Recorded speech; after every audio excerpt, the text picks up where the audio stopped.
इस वीडियो की शुरुआत करते हैं हम सदगुरु के इस ट्वीट से। ये ट्वीट कहता है कि अगर हमें धरती पर ह्यूमन राइट्स इस्टेब्लिश करने हैं, स्थापित करने हैं, तो सबसे पहले हमें अपने बीच की नेशनल बाउंड्रीज को हटाना पड़ेगा। और वहीं पर ये दूसरा ट्वीट जिसमें सदगुरु कहते हैं कि ये हमारी कंट्री का मामला है, इसमें कोई और दखल नहीं दे सकता और किसी और को दखल देना भी नहीं चाहिए। तो ये कैसे रूल है सदगुरु के। एक और वीडियो है जिसमें सदगुरु की राय आप औरतों पर देख सकते हैं कि उनका पहनावा कैसा होना चाहिए या फिर उन्हें अट्रैक्टिव क्यों दिखना चाहिए।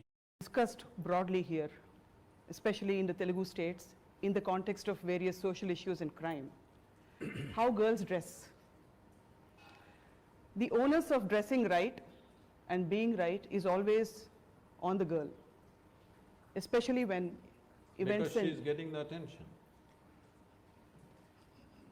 Nobody cares how the boy is dressed.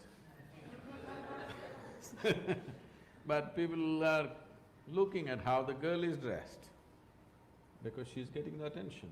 So is it a package that because she gets the attention, she has to be… Yeah, she has to dress well because she has to be pleasant to our eyes because we're looking at her. Isn't it? Isn't it important? सदगुरु ने गौ हत्या, article 370, CA, NRC और ऐसे कई सारे जो मुद्दे हैं उन पर बीजेपी को सपोर्ट करा है खुले रूप से। और उसी तरह हम पीएम मोदी को भी देख सकते हैं सदगुरु के कई बार ट्वीट को रीट्वीट करते हुए और सदगुरु के इन्विटेशंस पर वहां पर जाते हुए भी।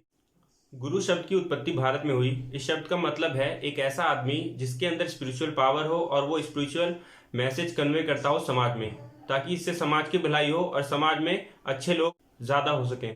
वहीं पर इस मॉडर्न टाइम में कुछ ऐसे सेल्फ क्लेम्ड या फिर कहीं कुछ ऐसे लोगों ने अपने ही सिर पर गुरु का ताज पहन लिया है, जिससे वो लोग एक बहुत बड़े लोगों के ग्रुप को कंट्रोल कर रहे हैं और उन्हें अपनी मर्जी से चला रहे हैं, जिसके सबसे बड़े एग्जाम्पल रामपाल और राम रहीम जैसे लोग हैं।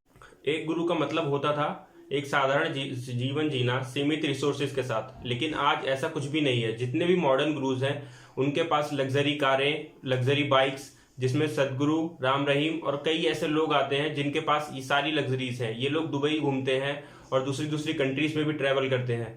इनसे मिलने कई ऐसे लीडर्स जाते हैं जो उस वक्त सरकार में होते हैं, ताकि उनके वोट और मजबूत हों, क्योंकि जो उन गुरु को जो लोग फॉलो करते हैं वो उन्हीं को वोट देंगे जो उनके सामने खड़ा होगा।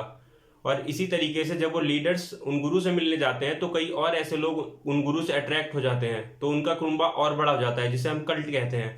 इसी तरीके से ये साइकिल लगातार चलती रहती है और दोनों गुरु और नेता एक दूसरे को फायदा लगातार पहुंचाते हैं।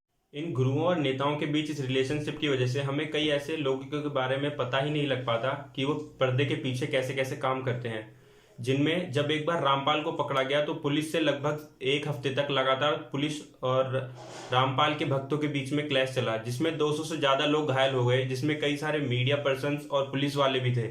और जब भी आप इन गुरुओं की लाइफ पर देखेंगे तो आपको इनके पास्ट के बारे में पता लगाना बहुत मुश्किल हो जाएगा, क्योंकि इनके पास्ट के बारे में लगभग जीरो इन्फॉर्मेशन अवेलेबल होती है इंटरनेट या फिर किसी भी पब्लिक वेबसाइट पर।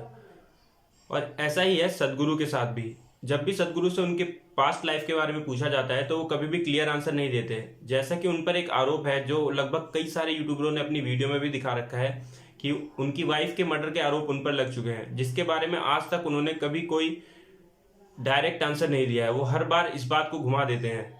ऐसे ही एक और गुरु ओशो, जिन्होंने यूएस में अपनी एक सिटी लगभग बना चुके थे, उनके कई सारे ऐसे जो वेल्दी फॉलोअर्स थे, उन्होंने उन्हें इतना ज्यादा डोनेशन दिया कि वो इस तरह कैपेबल हो पाए, अपने आप को इस तरह सक्षम बना पाए कि वो यूएस जैसे एक देश में जाकर अपनी एक सिटी बनाने वाले थे। हो सकता है इस वीडियो का कोई कंक्लूजन ना हो या फिर मैं कंक्लूजन तक ना पहुंच पाऊं, पर मेरा उद्देश्य ये भी नहीं था कि मैं कोई कंक्लूजन दूं।